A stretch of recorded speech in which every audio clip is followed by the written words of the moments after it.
Assalamualaikum warahmatullahi wabarakatuh. Mohon izin Bapak Dosen Abdul Azam Ajari, Eskom Mkom. Perkenalkan, nama saya Sefwan Kusuma. Mohon izin pada kesempatan kali ini saya akan mempresentasikan hasil dari ujian akhir semester mata kuliah Teori Informasi. Berikut adalah ketiga soalnya. Dari ketiga soal tersebut, jawabannya dibuat dalam bentuk Systematic Literature Review atau yang disingkat SLR dengan metode Prisma dan Peacock menggunakan format jurnal pada tautan link berikut ini. Selanjutnya, jurnal yang saya buat berjudul Analisis Penelitian Teori Informasi pada Sistem Komunikasi Modern Berbasis Internet of Things, Systematic Literature Review menggunakan Prisma dan Peacock. Yang pertama, pendahuluan. Perkembangan Internet of Things atau yang disingkat IoT menghasilkan sistem komunikasi yang menghubungkan sensor, microcontroller, kamera, edge server, cloud server, dan berbagai perangkat lainnya. Data tersebut harus dikumpulkan, diproses, dan ditransmisikan secara real-time. Kebutuhan tersebut semakin besar pada aplikasi Smart City, Smart Agriculture, Smart Transportation, dan Security System. Sistem komunikasi IoT menghadapi permasalahan seperti noise, paket loss, keterbatasan bandwidth, keterbatasan energi, dan keterbatasan kemampuan komputasi perangkat. Dalam perspektif teori informasi, kondisi tersebut dapat menyebabkan sebagian informasi dari sumber perangkat tidak diketahui atau tidak terbaca oleh penerima. Dalam penelitian modern, persoalan ini tidak selalu diukur secara langsung menggunakan equation Shannon. Penelitian lebih sering menggunakan indikator turunannya seperti entropi, redundancy, reconstruction error, PSNR, latency, throughput, packet success rate, compression ratio, dan information density. Berdasarkan matrikulasi yang sudah dibuat tentang limitasi akumulasi data pada jaringan IoT, menunjukkan bahwa penelitian yang sudah dianalisis mencakup parameter Shannon, entropy, Shannon capacity, channel capacity, redundancy, compression ratio, bandwidth, efficiency, latency, reconstruction accuracy, dan semantic information. Yang kedua, dasar teori mutakhir. Teori informasi dan ekoivokasi. Teori informasi Shannon menjelaskan batas fundamental komunikasi melalui konsep entropi, informasi bersama, dan juga kapasitas kanal. Secara umum, equation atau ekoivokasi dapat dikaitkan dengan yaitu pada rumus teori Shannon H dalam kurung X mutlak Y yang menunjukkan ketidakpastian terhadap sumber X setelah menerima memperoleh informasi Y. Semakin kecil H X mutlak Y, semakin sedikit ketidakpastian informasi yang tersisa pada penerima. Untuk kanal adaptive additive white Gaussian noise, kapasitas Shannon secara umum dinyatakan sebagai berikut. C sama dengan B log 2 dalam kurung 1 ditambah S dibagi N. Penelitian meta networking yang saya teliti menggunakan batas Shannon sebagai landasan untuk menjelaskan keterbatasan komunikasi konvensional. Penulis juga menyatakan bahwa komunikasi tradisional terutama yang berfokus pada coding dan channel capacity bukan makna dari informasi.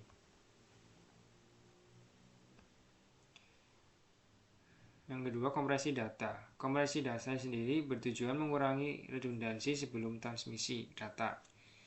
Penelitian yang membahas kompresi Huffman menggunakan distribusi frekuensi simbol untuk menghasilkan representasi biner dengan panjang yang berbeda. Penelitian tersebut menghasilkan efisiensi reduksi sekitar 51,56%. Yang ketiga, lossless processing. Integer hand transform menggunakan operasi integer to integer untuk menghindari error akibat keterbatasan presisi floating point.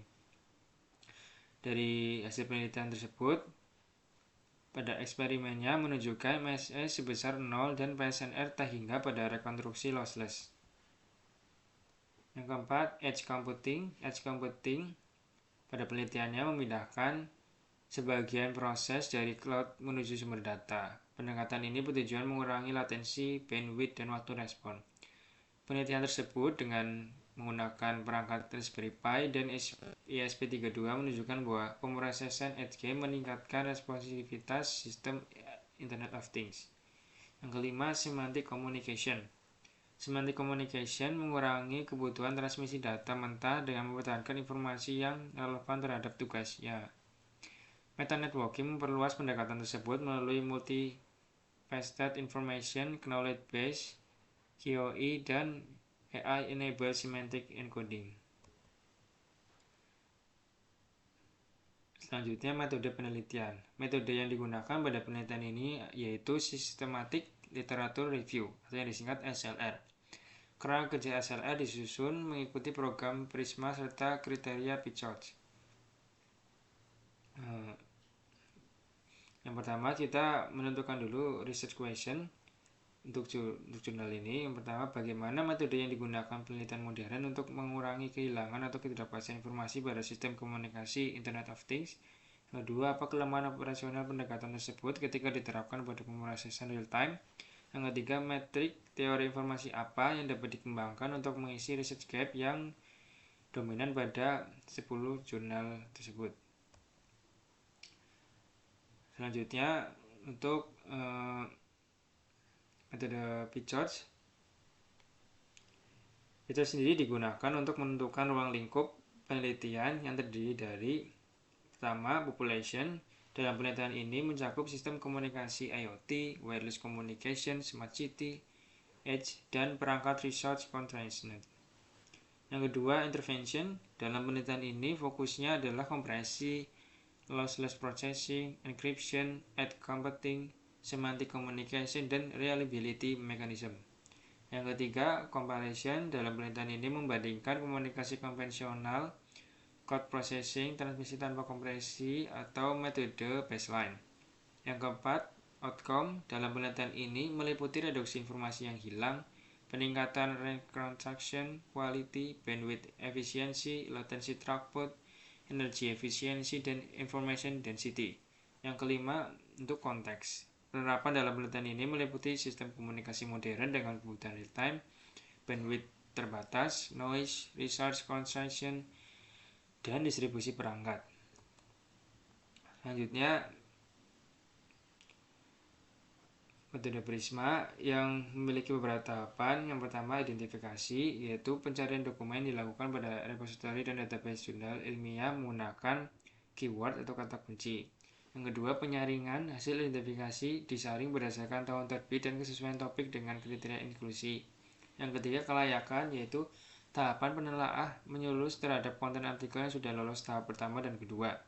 Yang keempat, inklusi, mengambil sebanyak 10 artikel utama yang memenuhi kriteria kualitas untuk dijadikan sebagai sampel data studi literatur. Selanjutnya, hasil dan analisa. Evaluasi konsep fundamental. Saya memilih jurnal dengan judul Metanetworking Beyond the Shannon Limit with Multi-Faceted Information, Semantic Communication, IOV atau Internet of Vehicle, Multi-Faceted Information, sebagai artikel yang berfokus pada perbaikan efisiensi transmisi atau kompresi. Jurnal ini mengusulkan arsitektur metanetworking untuk meningkatkan efisiensi pada komunikasi dengan memanfaatkan multi-faceted information, AI, semantic communication, dan kolaborasi antara berbagai node jaringan. Penulis artikel tersebut menjadikan teori Shannon sebagai dasar untuk menjelaskan keterbatasan komunikasi konvensional. Mereka menjelaskan bahwa Shannon berfokus pada aspek matematis komunikasi, terutama coding dan channel capacity, bukan makna atau konteks informasi yang dikirimkan. Shannon limit sendiri dipahami sebagai laju maksimum informasi yang dapat ditransmisikan melalui kanal komunikasi tanpa error. Secara matematisnya, batas kapasitas kanal Shannon yang relevan pada artikel tersebut adalah dengan rumus berikut. C, yaitu kapasitas kanal dalam satuan bit per second. B, bandwidth kanal dalam hertz. Lalu log 2 dalam kurung 1 plus S, yaitu daya sinyal dibagi N daya noise. Selanjutnya, untuk sintesis tren riset 5 tahun terakhir.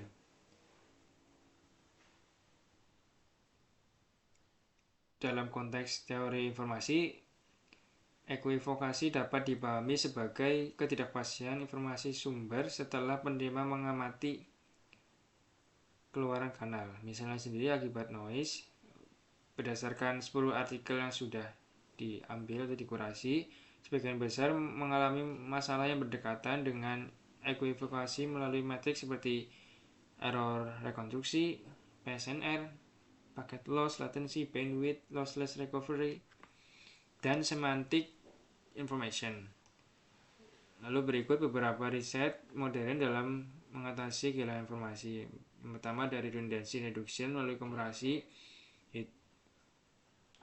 yaitu mengurangi informasi yang redundan sebelum data melewati kanal. Lalu lossless processing dan error free reconstruction. Pada artikel yang membahas metode Huffman, yaitu melakukan kompresi dan dekompresi dengan hasil yang identik dengan data asli. Lalu reliability over transmission menggunakan acknowledgement dan retry. Penelitian Raja et al. Tidak mencoba menghilangkan noise secara matematis. Mereka mengurangi dampak kehilangan paket tersebut melalui mekanisme QoS. QoS 0 menghasilkan keberhasilan transfusi sebesar 50%, sedangkan QoS 1 meningkatkan keberhasilan hingga hampir 100%. Konsekuensinya, latensi meningkat sekitar 5-7 milisecond karena sistem harus menunggu pullback. Selanjutnya, pemindahan pemrosesan ke edge computing. Tujuannya mengurangi pengaruh jaringan terhadap ekuivokasi dan latensi dengan memproses data lebih dekat dengan sumbernya atau memindahkan proses datanya. Lalu ada semantic communication dan information density.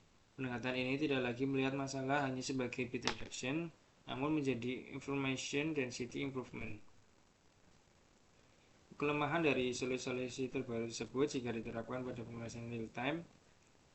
Yang pertama, kompresi lossy mengurangi data tetapi dapat menambah semantic distortion. Lalu lossless processing membutuhkan research. Reliability menghasilkan overhead. Security dan comparison meningkatkan computational overhead. Edge computing berdampak memindahkan bottleneck. Semantic communication memiliki kompleksitas yang cukup tinggi. Meta networking membutuhkan semantic encoder-decoder, AI knowledge distribution, dan kolaborasi antara edge dan cloud. Selanjutnya, pembuktian dengan membandingkan minimal 3 artikel. Di sini saya mengambil artikel yang membahas DCT sensor dari Saudara Wardana et al., lalu yang membahas MQTT dari Saudara Raja et al., dan yang membahas meta networking dari Saudara Lin et al. Tujuannya pertama pada artikel yang membahas DCT sensor yaitu reduksi data, lalu untuk MQTT reliability, lalu meta networking information density. Lalu tekniknya pada DCT sensor transformasi plus threshold, pada MQTT ACK plus retransmission, pada meta networking AI plus semantic encoding. Lalu untuk indikator degradasi informasinya pada DCT sensor reconstruction error, pada artikel MQTT packet loss atau data deliver failure, pada meta networking semantic information mismatch. Untuk latensi pada artikel DCT sensor bertambah karena processing, pada MQTT bertambah akibat ACK, pada meta networking berpotensi tinggi karena AI. Untuk resource-nya pada artikel DCT sensor relatif ringan, lalu pada artikel MQTT ringan, pada artikel meta networking tinggi. Untuk adaptasi konteksnya pada artikel DCT sensor rendah, pada artikel MQTT rendah, lalu pada artikel meta networking tinggi. Untuk kelemahannya pada artikel DCT sensor distortion, pada MQTT overhead, lalu pada meta networking kompleksitas atau kompleks yang cukup tinggi. Lalu selanjutnya rencana solusi berbasis research gap yang telah dicari. Berdasarkan 10 artikel pada matriks, research gap yang paling dominan adalah belum tersedianya pendekatan terpadu atau terintegrasi yang dapat mempertahankan informasi paling relevan, mengurangi bandwidth, menjaga latensi rendah, dan mengoptimalkan penggunaan resource pada sistem komunikasi real-time yang dinamis. Matriks juga menunjukkan masalah belum adanya mekanisme shared knowledge base yang efektif pada jaringan dinamis dan terdistribusi. Research gap tersebut paling jelas muncul pada artikel meta networking, tetapi berkaitan dengan temuan artikel lain. Artikel yang membahas edge computing berfokus pada pengurangan latensi. Lalu yang membahas DCT sensor dan teori Huffman berfokus pada reduksi data. Lalu yang membahas MQTT berfokus pada reliability, sedangkan untuk IHT berfokus pada preservasi informasi. Belum ada satupun pendekatan pada matriks tersebut yang mengoptimalkan aspek-aspek tersebut secara terintegrasi atau terpadu. Ide usulan konseptual untuk riset lanjutannya adalah Adaptive Edge Semantic Communication berbasis Weighted Kullback-Leibler Divergence. Usulan ini berfokus pada optimasi information density, bandwidth, dan latency pada IoT real-time. Konsep dasarnya adalah menempatkan semantic encoder di edge, kemudian menggunakan informasi konteks dari sensor, aplikasi pengguna, dan knowledge base untuk menentukan informasi mana yang paling penting dikirimkan. Alurnya dapat dirancang sebagai berikut ini.